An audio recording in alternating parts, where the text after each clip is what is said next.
আপু আপু 10 টাকা দেন না, ভাত খাবো। আপু আপু 10 আচ্ছা দাঁড়াও, দিচ্ছি দাঁড়াও। এগুলো টাকা দিয়ে কি লাভ? ওরা তো টাকা দিয়ে ডেন্ডি খায়। ওই যে দেখেন দৌড় দিল। আমি ওরে টাকা দিছি ভাত খাওয়ার জন্য, এখন ওই টাকা দেওয়া কি করবে ওইটা আমার দেখার বিষয়। এই সুফিয়া চল তো। আচ্ছা আমি এখানে প্রতিদিন আসি, আপনি জানেন কিভাবে? ফলো করতেছেন? প্রেম টেমের চক্কর, তাই তো? Yes, I love you. আপনি তো আমার সম্পর্কে কিছুই জানেন না, এখন অব্দি তো আমার চেহারাই ভালো করে দেখেন না, দেখছেন শুধু চোখ। আচ্ছা হ্যাঁ বলে দিলে কি করবেন? কোথাও ঘুরতে নিয়ে যাবেন, বলবেন বোরকা সরাতে। যদি চেহারা ভালো লাগে তাহলে ঠিক, আর যদি চেহারা ভালো না লাগে তাহলে তো আপনাকে আর খুঁজেই পাওয়া যাবে না। আরে না না, আমি তো এরকম ছেলেই না। তাহলে আমি আপনাকে একটা ভালো আইডিয়া দিই, আমাকে বিয়ে করেন। আমি জানতাম এগুলা ভালো লাগা, ভালোবাসা না। বাই।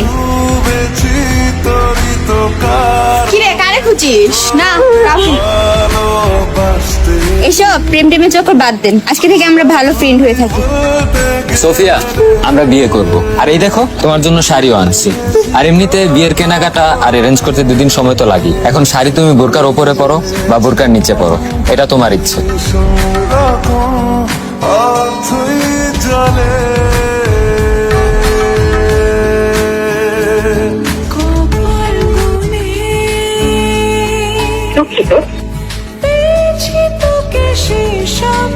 এক মুহূর্তেই সব বদলে গেল। আমি তোমাকে বোঝাতে চেয়েছিলাম তোমাকে কতটা ভালোবাসি।